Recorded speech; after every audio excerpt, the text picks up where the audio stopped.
Hello friends, welcome to our channel. இன்றைக்கி நம்ம ஒரு சூப்பரான வேலையை பற்றின தகவல் தான் பார்க்க போகிறோம்.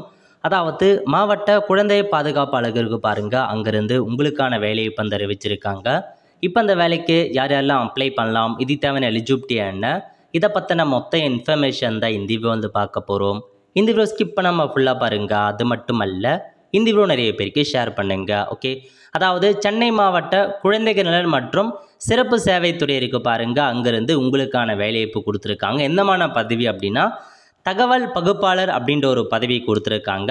இந்த வேலைக்கு அப்ளை பண்ணுறதுக்கு என்னமான இது முடிச்சிருக்கணும் அப்படின்னா புள்ளியியல், கணிதவியல், பொருளாதாரம், கணினி அறிவியல், அதாவது பிசிஏ அந்த மாதிரி முடித்தவங்க அப்ளை பண்ணிக்கலாம். ஸோ எக்ஸ்பீரியன்ஸ் கேட்டிருக்காங்க. பணி அனுபவம் உள்ளவர்கள் முன்னுரிமை வழங்கப்படும். ஸோ யாரெல்லாம் அப்ளை பண்ணலாம், எக்ஸ்பீரியன்ஸ் இருக்குது அப்படின்னா முன்னுரிமை கொடுக்குறாங்க. கணினியிலே பணியை செய்ய தெரிந்திருக்க வேண்டும். 42 வயசுக்குள்ளே இருக்கவங்க அப்ளை பண்ணணும் அப்படின்னு சொல்லியிருக்காங்க. ஸோ அப்ளிகேஷன் ஃபார்ம் பார்த்தா வெப்சைட்டில் கொடுத்துருக்காங்க. அந்த அப்ளிகேஷன் ஃபார்மை பிரிண்ட் எடுத்து கேட்டிருக்க இன்ஃபர்மேஷனை ஃபில் பண்ணி ஈவினிங் 5:45க்குள்ளே அனுப்புங்க அப்படின்றத சொல்லியிருக்காங்க. ஸோ இந்த எல்லா டாக்குமெண்ட்ஸுமே அட்டாச் பண்ணி அனுப்ப சொல்லியிருக்காங்க. அனுப்ப வேண்டிய முகவரி இந்த அட்ரஸுக்கு தான். உங்களுக்கான அப்ளிகேஷன் ஃபார்மை நீங்கள் சென்ட் பண்ணுற மாதிரி இருக்கும். உங்களுக்கான இன்டர்வியூலையுமே நடக்கும் அப்படின்றதையும் மென்ஷன் பண்ணியிருக்காங்க. இதான் உங்களுக்கான அப்ளிகேஷன் ஃபார்மாக பார்த்தா கொடுத்துருக்காங்க.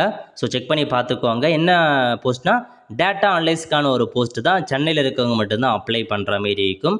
ஸோ கேட்டிருக்க எல்லா இன்ஃபர்மேஷனுமே ஃபில் பண்ணி அப்ளை பண்ண பாருங்கள். நல்ல ஒரு ஜாப் ஆப்பர்ச்சுனிட்டி. கொஞ்சம் ஃப்ரெண்ட்ஸ், கண்டிப்பாக இந்த வீடியோ செலக்ட் பண்ணுங்கள். அது மட்டும் அல்ல, இந்த வீடியோ நிறைய பேருக்கு ஷேர் பண்ணுங்கள். அடுத்து ஒரு நாளையில் சந்திப்போம். நன்றி, வணக்கம்.